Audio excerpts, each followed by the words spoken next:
Innal hamdalillah nahmaduhu wa nasta'inuhu wa nastaghfiruh wa na'udzu billahi min shururi anfusina wa sayyiati a'malina may yahdihillahu fala mudilla lahu wa may yudlil fala hadiya lahu wa asyhadu an la ilaha illallah wahdahu la syarika lahu wa asyhadu anna Muhammadan abduhu wa rasuluh. Amma ba'd. Jemaah sekalian, materi jenazah ini sebenarnya terdiri dari termasuk kalau disebutkan di sini memandikan, tapi karena sisi pertama ini, jadi kalau kita lihat di sini ada memandikan pada saat sakit menjelang kematian ketika meninggal dunia, hal-hal yang boleh dilakukan kerabatnya dan hal-hal yang terlarang, begitu juga sampai memandikan mayat di nomor 9. Untuk pertemuan kali ini kita akan mengambil nomor 9 dan 10, yaitu memandikan mayat dan mengkafani mayat. Kita langsung ke bagian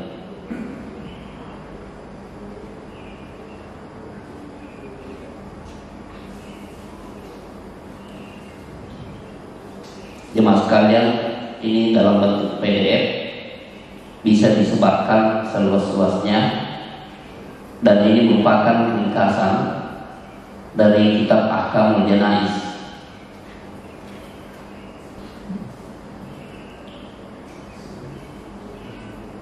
Nah, di sini ada bab memandikan mayat.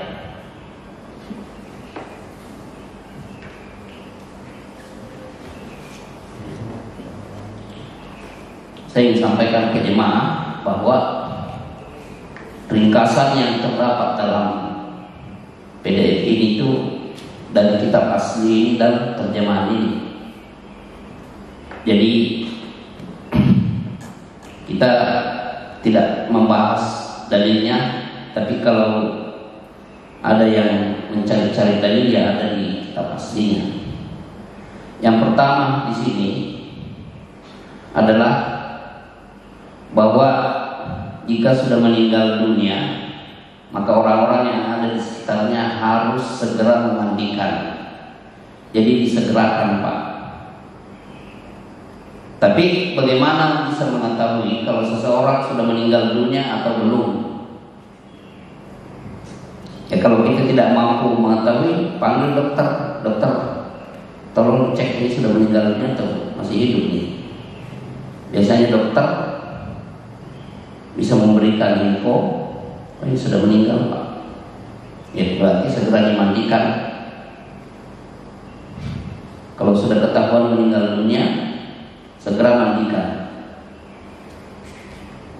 Nah, di sini titik kajian kita sekarang, bagaimana supaya kita semua bisa memandikan mayat.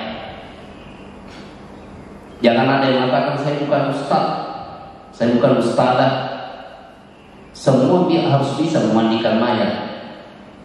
Memang terkadang di lingkungan itu kita sering mendengar bahwa orang-orang tertentu saja yang boleh memandikan mayat, padahal itu tidak. Kalau orang yang tidak ada atau orang yang biasa memandikan mayat juga meninggal, siapa yang memandikan dia?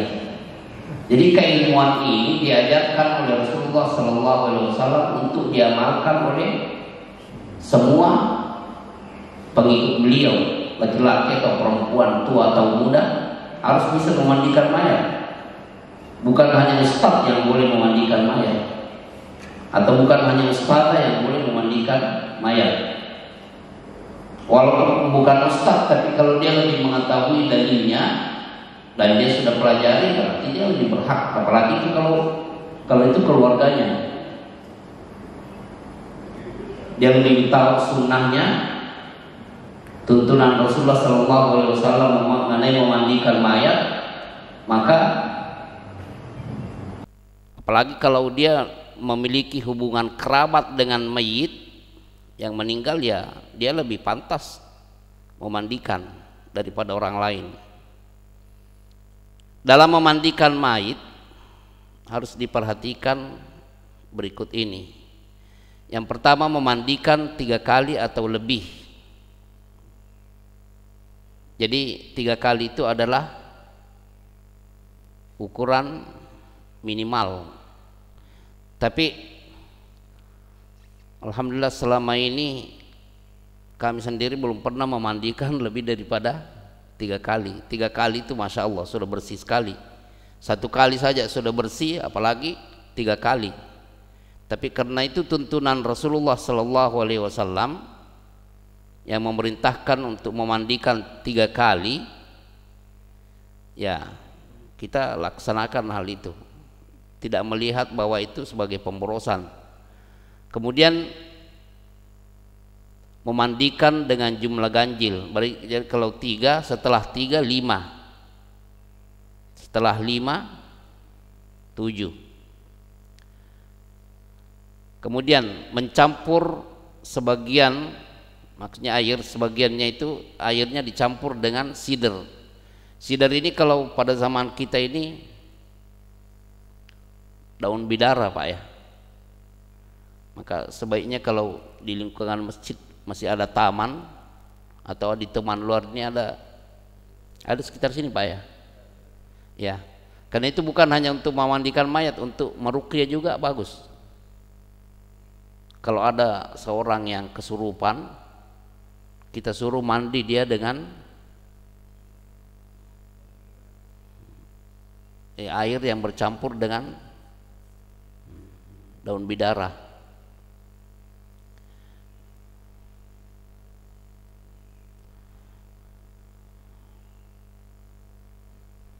Atau yang menggantikan fungsinya seperti sabun.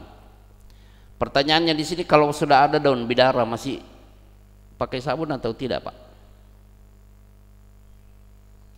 Ya, sebaiknya pakai sabun kalau memang bisa, karena daun bidara itu sebenarnya cukup menyengat. Tujuan utamanya itu bagaimana supaya menghilangkan aroma-aroma yang tidak enak.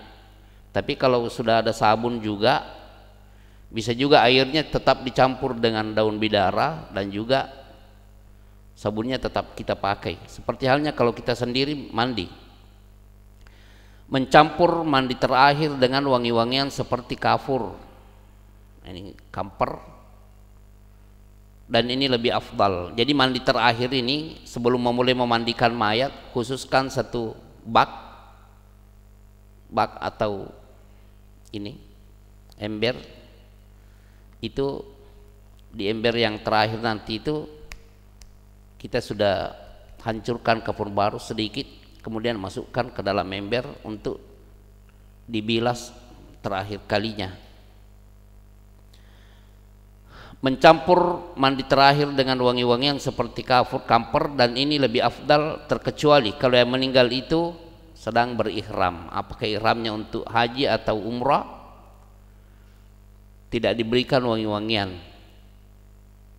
Kalau perempuan, ikatan rambutnya harus dibuka, lalu rambut dicuci dengan baik,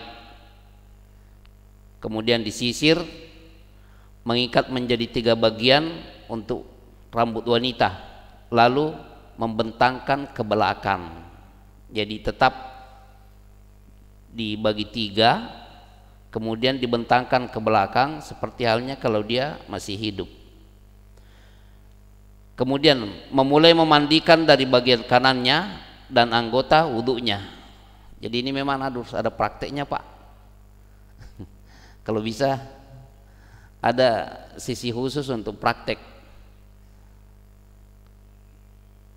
Dan kalau bisa ada 1 orang yang berfungsi sebagai mayatnya. Tapi lebih baik begini, tidak mesti juga. Kalau ada yang meninggal dunia, kita khususkan orang-orang tertentu dan minta izin kepada keluarga bahwa ini kita ingin sekalian menyebarluaskan ilmu memandikan mayat. Ini sebenarnya gampang, dengan adatnya ini, kesimpulan ini bisa dipraktekkan. Tapi kalau kita langsung melihatnya tuh lebih yakin, oh begitu cara memulainya ya. Jadi memulai memandikan dari bagian kanannya dan anggota wudhunya. Kalau kita biasanya, jadi setelah memeriksa kubul dan duburnya, ya seperti kita kalau mau mandikan juga dibersihkan dulu kubul dan dubur kita. Kemudian memulai dengan anggota wudhu, kedua tangan, kemudian dibersihkan mulutnya seperti halnya kalau kita berkumur-kumur. Kemudian hidung sebagai pengganti kalau kita beristinsyak, menghidup kita. Lalu wajahnya kita bersihkan, matanya dengan batas wajah. Jadi batas wajah, rambut sampai ke sini. Nah, masuk dalam hal ini jenggotnya juga kita bersihkan kalau ada jenggotnya. Lalu tangan sampai ke siku, kanan kiri mengusapnya dan kedua kakinya. Kalau kita selama hidup berwudu dengan menyelah-nyelah jari-jari kaki kita dengan kelingking, ya kita lakukan juga itu kepada saudara kita yang meninggal dunia. Dan adanya aturan ini, bapak-bapak sekalian, menunjukkan betapa baiknya tuntunan Rasulullah Sallallahu Alaihi Wasallam. Sepintas lalu itu kan kita bisa bertanya, kok mau dimasukkan ke dalam tanah, ke dalam kuburan malah dimandikan? Ya itu tuntunan Rasulullah Sallallahu Alaihi Wasallam sebagai bentuk pemuliaan terhadap setiap muslim dan muslimah, mulia dalam keadaan hidup dan mati. Itu pun ketika kita selipkan ke liang lahat nanti, kita mengucapkan bismillahi wa ala millati Rasulillahi sallallahu alaihi wasallam.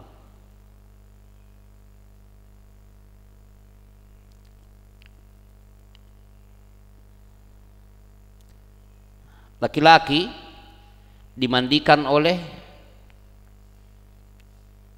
laki-laki juga, dan wanita dimandikan oleh wanita juga, terkecuali kalau suami istri boleh saling memandikan. Jadi contohnya, kalau ada seorang laki-laki yang meninggal dunia, boleh kalau laki-laki, sejumlah laki-laki yang memandikan itu mahram dengan istrinya,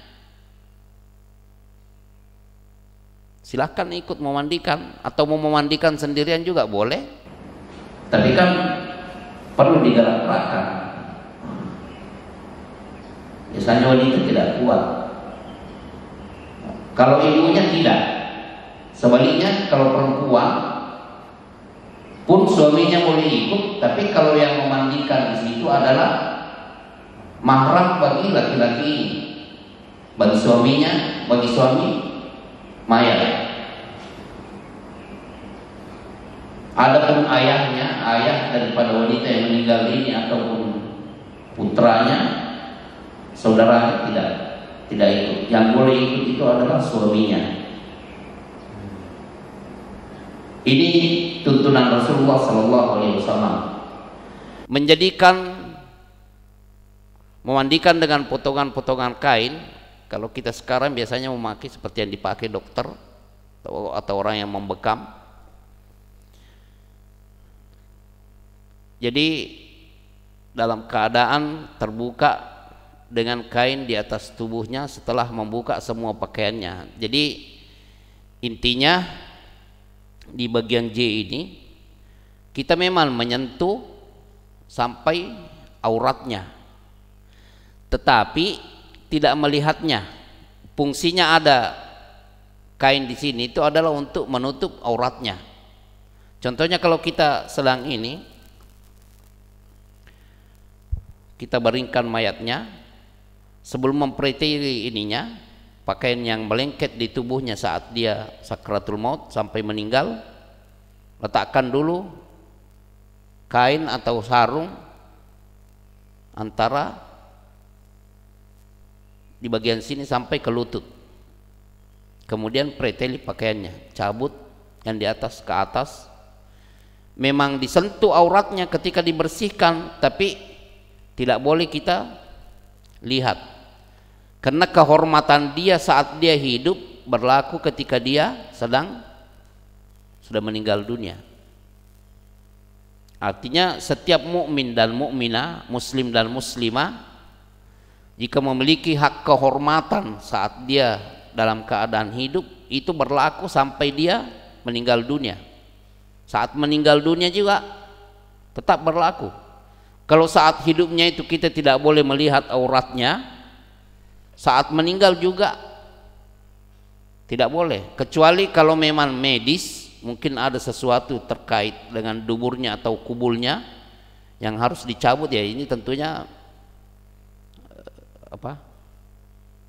tugas dokter yang memang mesti melihat langsung hal itu. Tapi kita yang memandikan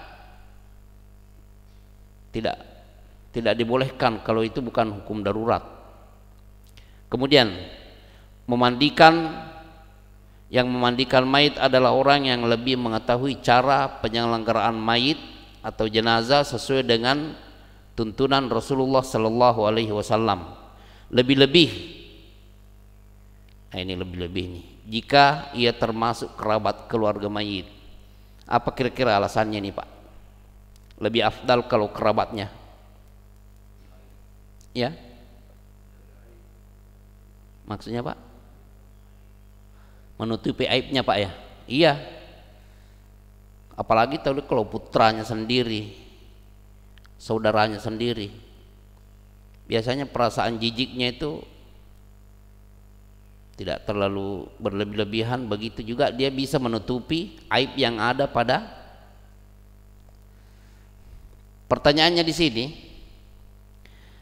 apakah yang dimaksud aib itu selamanya tidak boleh diumbar?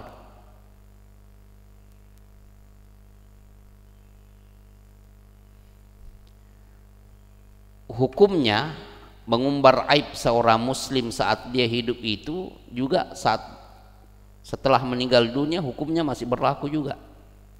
Menggibah namanya Pak ya, menceritakan kekurangan orang. Berlaku bagi setiap muslim dan muslimah saat dia hidup dan mati. Tidak boleh mengotak-atik kehormatan orang. Inna dima'akum wa amwalakum wa a'radakum haramun alaikum ka hurmati yaumikum hadza. Di khutbah al-wada, Nabi sallallahu alaihi wasallam mengumumkan, sesungguhnya harta kalian, jiwa kalian, harta kalian dan harga diri kalian haram terhadap kalian semuanya. Artinya jangan dilanggar seperti halnya haramnya hari ini. Artinya kita memandikan mayit itu betul-betul harus menjaga aib. Kalau itu bisa kita bawa sampai mati, jangan diungkapkan. Persyaratan untuk mendapatkan pahala yang besar. Tetapi dalam kenyataannya terkadang kita wajib membeberkan aib.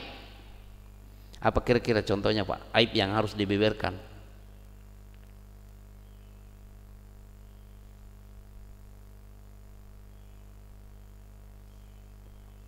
Ini contohnya nih. Kalau tadi kan yang memandikan mayat, kalau mayatnya laki-laki yang memandikan adalah, kalau perempuan juga, kecuali apa Pak? Suami istri. Kalau ada kejadian seperti ini, kita laki-laki mandikan, oh meninggal Pak itu meninggal. Ketika kita sudah memulai permandian, kan dibersihkan dulu kubul dan duburnya Pak ya. Wah ternyata perempuan. Nah kita harus mengundurkan diri. Ada apa Pak? Ini ternyata perempuan, dia bukan laki-laki.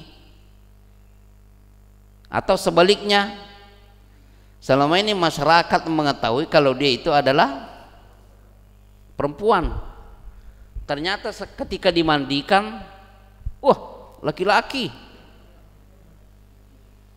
Nah, jadi yang memandikan itu harus mengundurkan diri dan menyatakan bahwa ini juga kemaslahatan ketika nanti mensolati ya. Lapas doa ketika sholat itu akan ada 4 lapas tuh, nanti insya Allah kita akan di sesi kedua. Karena sisi pertama ini memandikan dan mengkafani. Kalau sisi kedua itu mensolati dan menguburkan. Jadi wajib Pak ya dibeberkan hal seperti ini. Nah, yang harus ditutupi itu aib-aib yang terkait badannya, mungkin ada yang copot ininya ketika dimandikan, itu jangan disebut-sebut kepada orang. Atau ada cairan yang keluar ketika ini dan sangat menyengat, itu harus ditutupi karena itu aib yang terkait dengan saudara kita. Jadi yang memandikan mayit juga memang harus ini pandai-pandai menjaga mulut. Kalau bisa semua aib yang dia saksikan selama memandikan itu dibawa juga ke kuburan nantinya. Jangan diumbar, termasuk kepada istrinya, termasuk kepada keluarga mayat, dan tidak, pokoknya seakan-akan tidak ada sesuatu. Itu diantara persyaratan untuk mendapatkan pahala yang besar dalam memandikan mayat ini.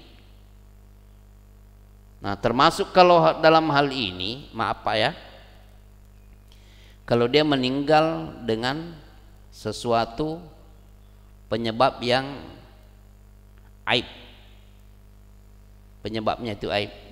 Contohnya, maaf ya, maaf Pak ini, meninggal karena overdosis. Jangan, saya ketika memandikan betul-betul aromanya dan juga mulutnya berbusa-busa, ini betul-betul overdosis nih, dan di itunya tadi keluar ini begini-gini dan seterusnya. Jangan, diamkan saja. Begitu juga kita nih yang tidak ikut memandikan nih, jangan kesana kemari mengumbar, wah dia overdosis tuh dia nih, dia meninggal tuh di hotel ketika sedang berada di atas orang yang bukan pasangannya. Jangan. Kita tetap memandikan, mengkafani, mensolati, mendoakan seperti halnya kaum muslimin dan muslimat yang lainnya. Ini yang penyebab-penyebab ini ini mulut ini harus pakem ininya, remnya. Karena nanti pada hari kiamat kita akan dituntut kalau sampai membicarakan hal itu. Ya. Di sini yang memandikan mayit akan mendapatkan pahala yang besar jika memenuhi 2 syarat. Pertama, menutupi kekurangan, sudah dibicarakan tadi. Yang kedua, ikhlas. Itu jadi ikhlas dan tidak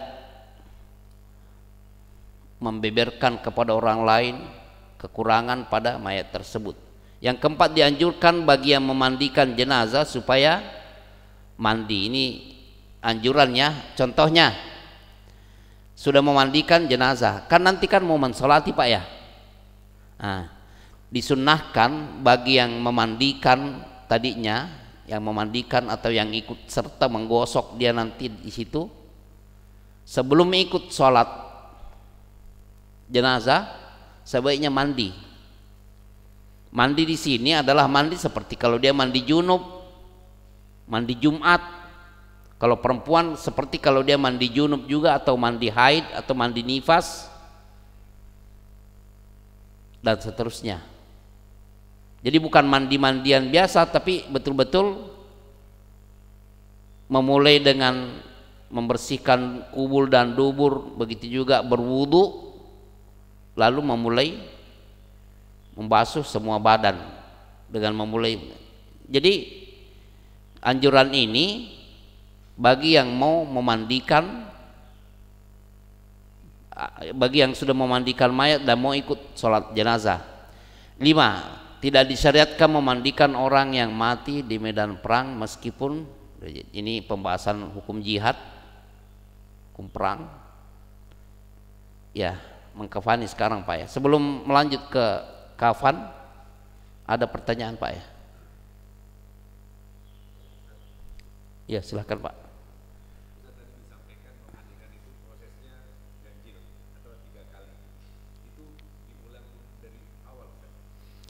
Ya, bagus pertanyaan ini.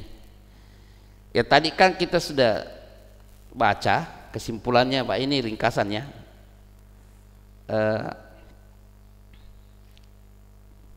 Kita letakkan tempat permandian, sebelum mencopot pakaian yang sedang dipakai, kita siapkan dulu sarung atau kain ini menutupi auratnya, lalu kita buka yang ke bawah, yang ke atas. Lalu memulai dengan apa Pak? Kubulnya dan duburnya dulu, depan belakang itu.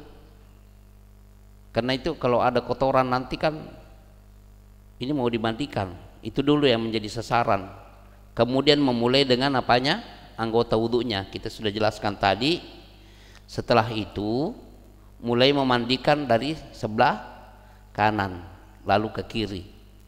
Kanan di sini, depan dan belakangnya.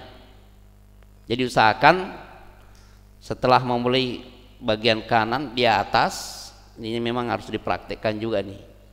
Bagian atas kanan dan juga bagian atas, bagian bawah, bagian kanan. Termasuk paha turun ke lutut sampai kakinya. Lalu berpindah ke sebelah kanan. Boleh juga dimiringkan lalu disiram begini. Nah, lalu kalau mau disampoi, sampo, sabun dan seterusnya, lalu dibilas. Ini satu kali Pak. Lalu yang kedua kalinya seperti itu lagi. Memulai lagi dengan apanya Pak? Ya, wudhunya. Memulai lagi dengan anggota wudhunya. Lalu disabuni, bilas. Yang ketiga pun begitu. Biasanya 3 kali itu sudah cukup, sangat bersih. Dan yang perlu diperhatikan di sini, jangan berlebih-lebihan memakai air. Seperti halnya kalau kita sedang mandi junub atau berwudu, termasuk sunnahnya yang sangat ditekankan itu tidak berlebih-lebihan di dalam mempergunakan air.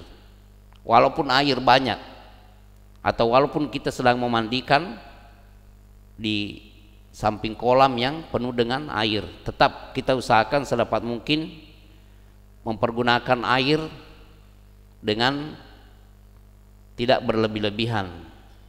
Pertanyaan lain Pak? Sudah Pak ya? Ya, silakan Pak.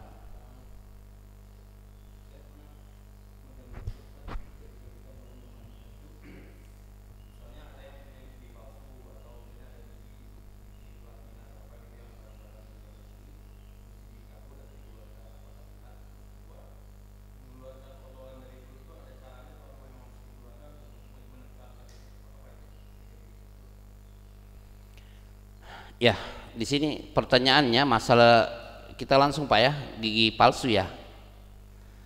Nah, ulama memfatwakan kalau mencabut gigi palsu ini tidak sampai membuat ini apa harus begini, ya kita perlakukan dengan lembut, seperti halnya memperlakukan dia ketika sedang hidup. Tapi kalau ternyata agak susah, ya sudah jangan dipaksakan, karena memang sebelum dia meninggal dunia terpasang seperti itu. Begitu juga kalau ternyata perempuan yang meninggal ada gigi emasnya, terkadang Pak ya, ada orang memasang gigi emas ya. Jadi itu kalau memang bisa dicabut untuk dipergunakan oleh orang yang masih hidup. Tapi kalau mencabutnya itu sampai mengganggu bagian mulutnya, jangan. Tetap disikapi dengan lembut dan halus. Masalah kotoran yang ada di perut itu, memang ada sebagian orang memandikan, tapi ini tidak terhalau oleh dalil Pak ya. Perlu diketahui, yang Bapak tanyakan itu tidak ada perincian dalilnya. Jadi kalau memang kondisi mayat itu sehat-sehat saja, tidak perlu sampai ditekan perutnya, apalagi mengangkat kepalanya kemudian ditekan perutnya, itu jangan. Kita kalau dia hidup tidak mungkin melakukan hal itu, saat meninggal pun tidak, kecuali kalau ada pihak dokter yang mengatakan itu cairan di perutnya itu masih banyak itu, karena meninggalnya mungkin karena gangguan perut, ya mungkin hal itu bisa dilakukan. Tapi kalau memang tidak sampai ada cairan yang selalu keluar, ya tidak usah. Sebagian ulama mengatakan itu adalah kezaliman terhadap mayat, karena kalau selama dia hidup kita tidak memperlakukan seperti itu, saat dia meninggal pun kita tidak melakukan hal itu, kecuali kalau dokter yang mengatakan tolong ini supaya nanti tidak keluar terus. Tapi kalaupun keluar terus kan tidak mesti demikian. Sumbat dubur tersebut dengan apa? Dengan kapas. Begitupun kalau ada darah yang masih mengalir. Ya, pertanyaan lain Pak, silakan Pak.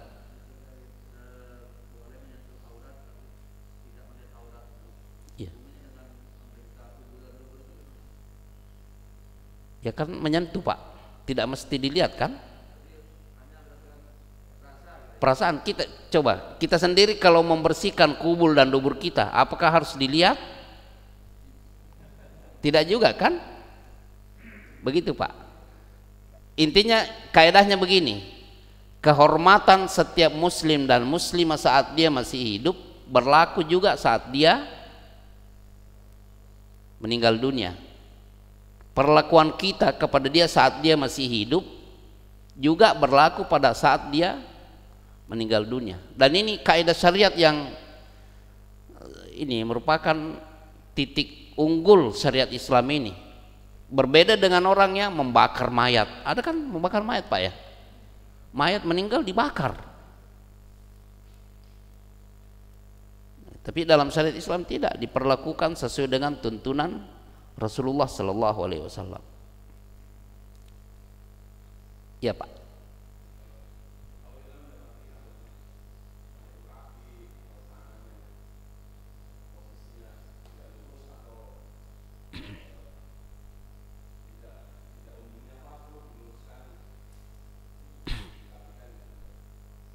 Maaf Pak, dia sakit atau apa?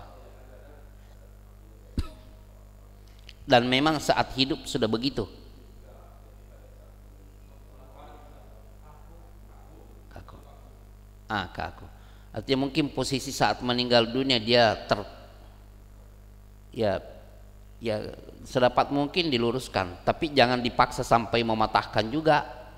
Nah, itulah saya katakan tadi, ulama mengambil kesimpulan dari perintah Nabi Sallallahu Alaihi Wasallam, asri'ul bil janais, segerakan jenazah, itu mencakup memandikan. Enaknya itu kalau baru meninggal, kalau posisi yang Bapak katakan itu masih apa? Iya. Tapi coba kalau sampai sehari 2 hari, wah tidak gampang itu Pak. Nah ini saja kalau dari ini, dari rumah sakit itu kan, dari rumah sakit itu biasanya diikat ininya Pak ya, begini ya. Itu kalau kita mau buka keteknya begini agak susah kalau kita mau ini mencuci keteknya, karena sudah sekian jam meninggal dunia. Dan di rumah sakit ini kan diikat begini, sehingga kalau kita mau membersihkan ininya, bagian di sini itu agak kaku. Nah kita di sini harus pelan-pelan juga. Makanya kalau mau enak, bagian memandikan Pak ya. Enak bagian memandikan ketika masih segar, pas meninggal dunia langsung. Walaupun penguburan apa belum digali, mandikan saja, karena itu lebih enak.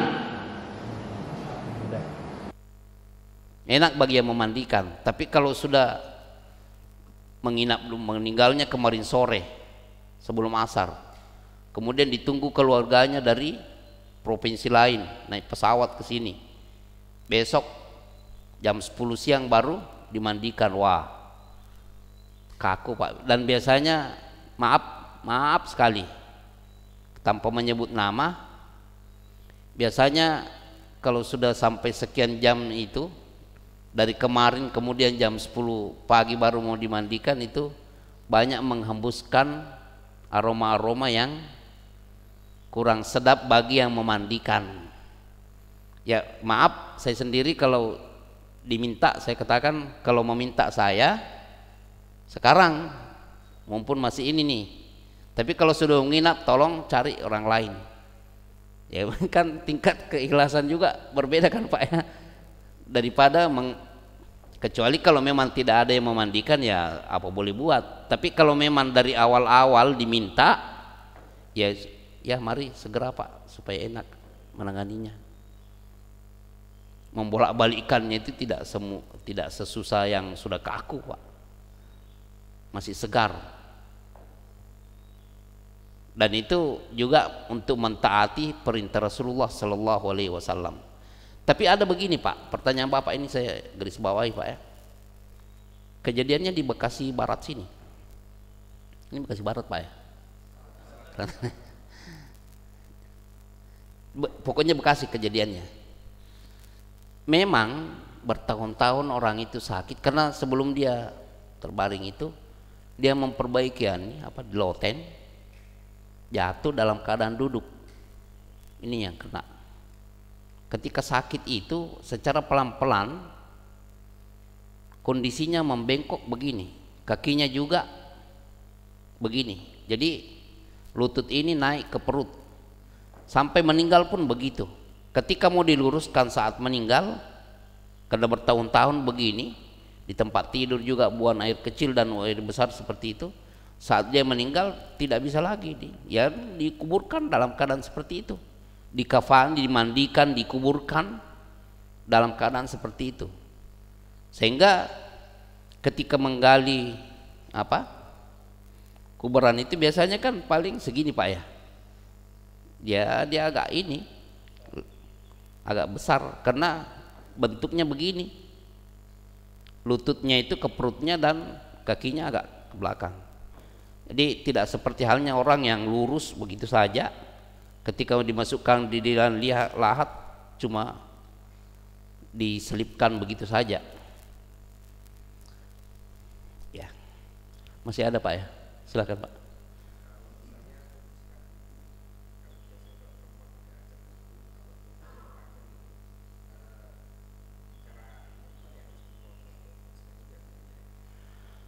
Ya, ulama ada memfatwakan karena ini kan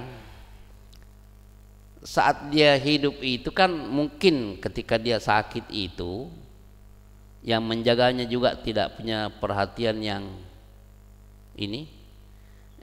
Di sini sebenarnya ada perbedaan pendapat di antara para ulama seperti karena kalau kita mengatakan boleh digunting kukunya itu kan sunnah kan, fitrah namanya. Karena ada kan Pak kehidupan kita bahwa di antara tuntunan fitrah dalam sunnah Rasulullah itu kasus syarif, menggunting kumis. Begitu juga wanatful ibut, bulu ketiak diapakan? Dicabut, bukan digunting Pak ya, dicabut kalau bulu ketiak. Begitu juga al-istihdad, bulu kemaluan. Nah, ini kan satu paket nih. Kalau dipatwakan bahwa boleh menggunting kukunya, berarti yang lain juga dong, yang diketiak dan yang lainnya bagaimana? Kan itu satu paket tuntunan Rasulullah. Ya, makanya di kitab-kitab fikih para ulama itu ada yang mengatakan biarkan saja seperti itu, ada juga yang mengatakan bersihkan. Tapi yang jelas, yang sangat jelas dalilnya itu adalah memandikan. Adapun hal-hal mencukur bulu kemaluan, begitu juga mencabut bulu ketiak dan menggunting kukunya itu tidak tersebutkan hal itu Pak secara terperinci. Wallahu a'lam.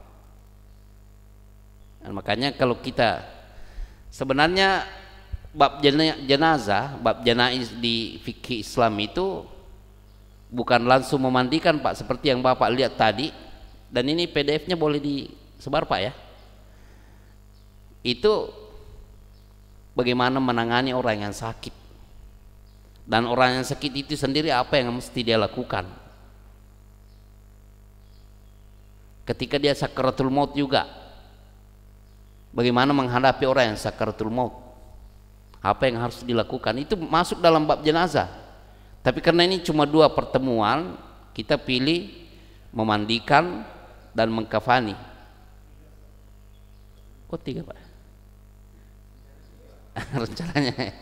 Tapi yang jelas begini Pak, ini PDF-nya sudah tersebar, silahkan dibaca begitu ringkas. Kalau ya ada yang suka yang agak panjang, ini ada di pasaran itu tersebar, dan ada kitab aslinya juga kalau ada yang mau baca kitab aslinya. Ya, jadi begitu Pak mengkafani ya. Ini tinggal 5 menit nih Pak. Silakan Pak.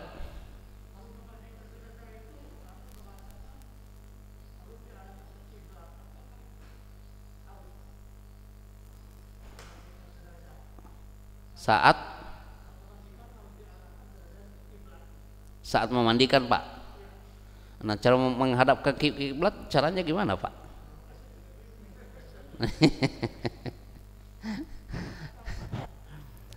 Ya, yang jelas dalam poin-poin yang kita sebutkan ringkasannya tadi itu yang jelas dalilnya Pak. Adapun menghadapkan kiblat itu saat memandikan itu kami belum temukan penjelasan ulama mengenai hal ini. Terus kalau dikatakan ya hadapkan ke kiblat, caranya gimana Pak menghadapkan? Apakah kakinya ini kiblat kan ke sana Pak ya? Apakah kakinya yang ke sini atau kepalanya di sebelah sini lalu dihadapkan begini ya? Tapi kan memandikan itu kan perlu dibolak-balik Pak. Berarti ada suatu saat dia tidak menghadap ke kiblat. Masalahnya di sini, apakah memang iya memandikan mayat dalam tuntunan Rasulullah itu ada menghadapkan ke kiblat? Ini yang harus kita cari nih. Kalau ada dalilnya ya kita harus tunduk dengan dalil.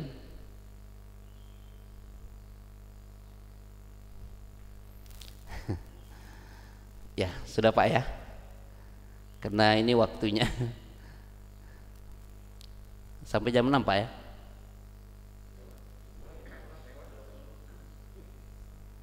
Suruk jam berapa Pak? Oh, sudah nih. Yang penting ini pertemuan pertama ini kita semoga Allah Subhanahu wa taala memberikan manfaat, dan kami sampaikan bahwa PDF ini boleh disebarluaskan, bisa dibaca di HP, bisa juga di laptop, dan kalau mau bahkan kalau mau dicetak juga silahkan.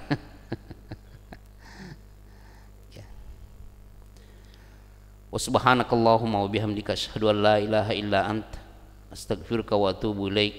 Assalamualaikum warahmatullahi wabarakatuh.